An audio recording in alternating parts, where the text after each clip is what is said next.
Any member speaking with you about coalition is deceiving you, APC chieftain tells Atiku. The Director of Publicity for the All Progressives Congress, APC, Bala Ibrahim, has dismissed claims made by former Vice President Atiku Abubakar that some APC members are part of a political coalition he is forming. According to the news, Atiku made the statement in Abuja during a meeting with stakeholders from the Kogi East Senatorial Zone led by former Kogi State Deputy Governor Simon Achuba. Atiku emphasized the need for a united political front to challenge the current administration, stating, "We are building a coalition involving all major political parties, the APC, PDP, and Labour Party. This is the only viable path forward to confront an incompetent and inefficient government. You have my full understanding and support." However, Bala Ibrahim refuted these claims during a press briefing in Abuja, stating that Atiku is being misled if he believes APC members are involved. Atiku is being deceived. The APC is not involved in any such coalition. As a party, we are focused, growing stronger daily, and not bothered by his political theatrics, Ibrahim said. He further added, if any APC member is speaking with him, they're probably stringing him along, as has happened repeatedly in the past. Each time he engages in coalitions, he ends up losing. That's the pattern. 2027.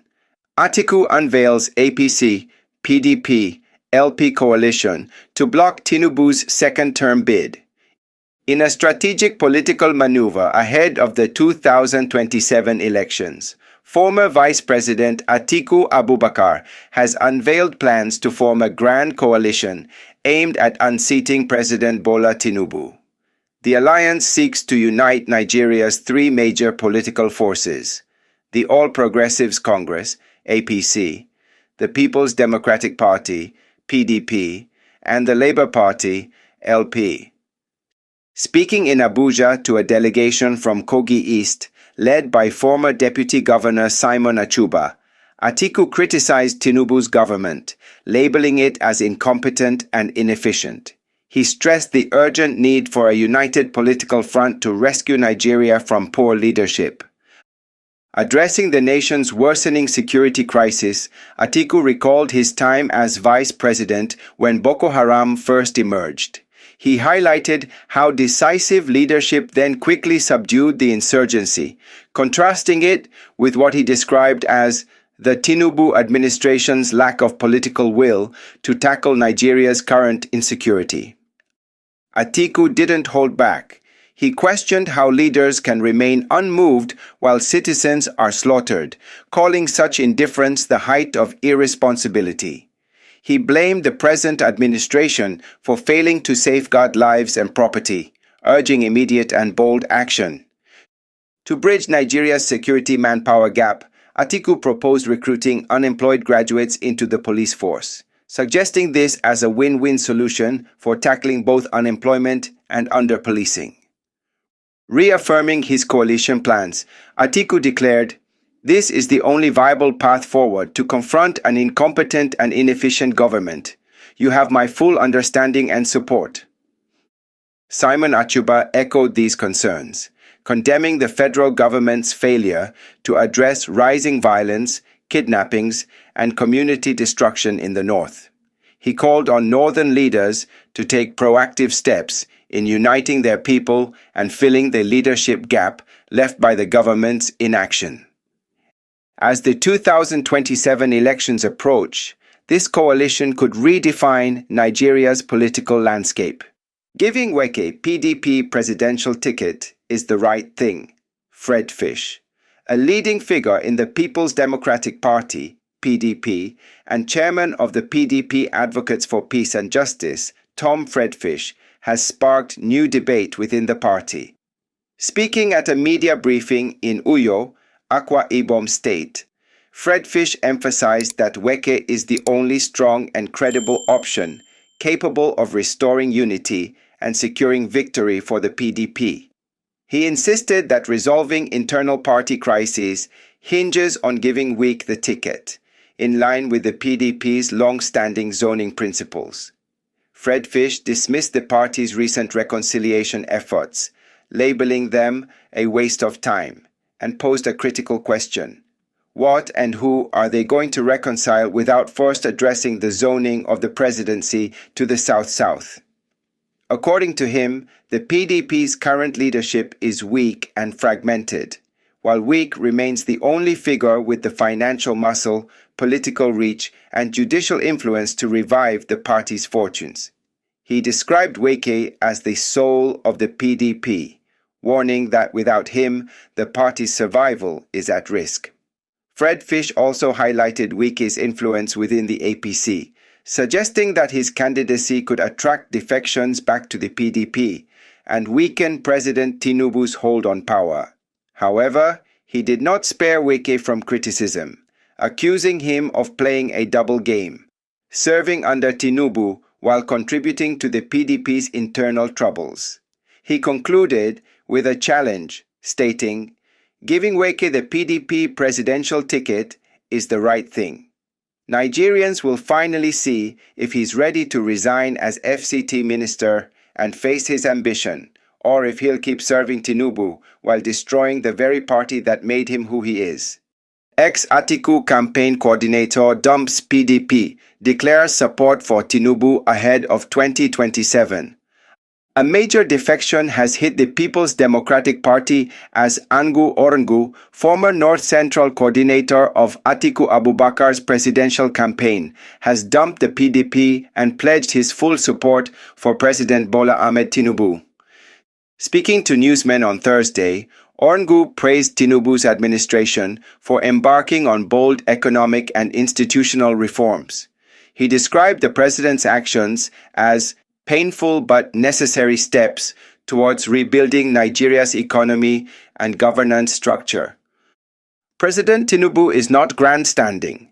He's rolling up his sleeves and fixing a broken system, Orangu said.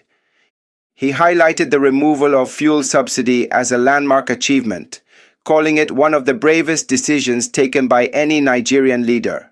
According to him, the subsidy only benefited a few elites while draining national resources. Subsidy removal was never going to be popular, but it was the right thing to do.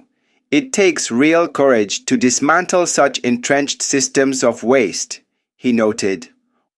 Orangu also applauded the Tinubu government's efforts in stabilizing public finances, pointing out that no state governor is currently borrowing to pay salaries, a sign of growing fiscal discipline.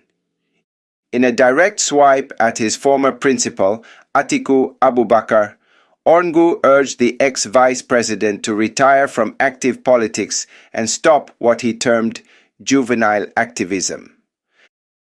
"This is a time for rebuilding the nation, not playing petty politics. True patriots should rally behind President Tinubu's vision," he declared. He wrapped up by calling on Nigerian youths to unite behind Tinubu's 2027 re-election bid, emphasizing that the country's future depends on supporting a leader committed to real reforms. "The future belongs to the youth. Let's stand with the man doing the hard work today, President Bola Ahmed Tinubu," Orangu concluded. "Oshiem Hall introduced me to politics, took me to Tinubu, Desmond Elliott." Nollywood actor and politician Desmond Elliott has credited former Edo State Governor Adams Oshiem Hall for introducing him to politics and taking him to meet President Bola Ahmed Tinubu. Speaking in an interview with Chude Gideonwo, Elliott recounted how Oshiem Hall personally took him to Tinubu, saying, "This is my son and he's interested in politics." To his surprise, Tinubu responded that he already knew and liked him. Desmond also opened up about contesting against fellow actor Olumide Oworu in the 2023 elections. While he harbored no grudge against Oworu, Elliott expressed disappointment with some veteran colleagues who endorsed his opponent. "I wasn't angry with him, but it hurt seeing veterans supporting him," he admitted. Reflecting on his political journey, Elliott shared a chilling moment from the 2020 end-SARS protests, revealing he narrowly escaped an attack by unknown assailants. The protests had called for the disbandment of SARS over human rights abuses. Elliott also addressed the backlash he faced for calling Nigerian youths children during a heated plenary session at the Lagos State House of Assembly, a statement that sparked widespread criticism.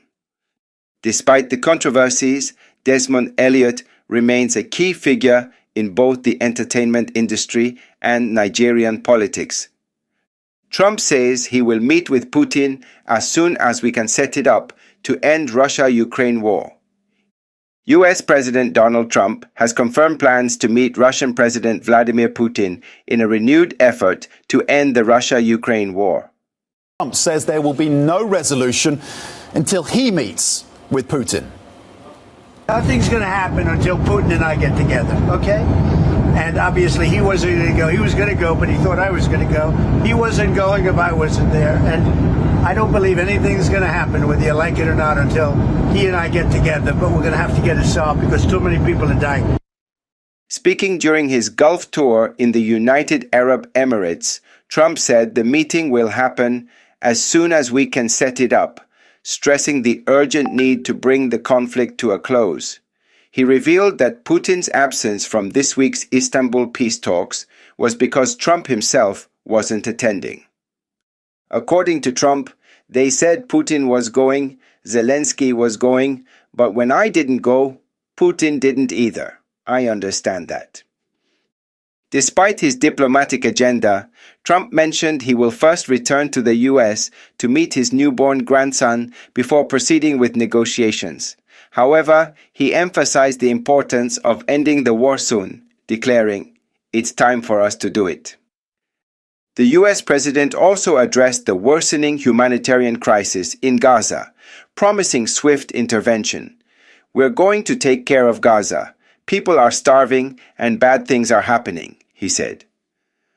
Looking ahead, Trump expressed confidence that the world will become even safer in the coming weeks, assuring, "In 2 or 3 weeks, we can make the world a much safer place." More details on the planned Trump-Putin meeting are expected soon. Follow us, like, share, double tap on the screen now, and hit the subscribe button to subscribe to our YouTube channel.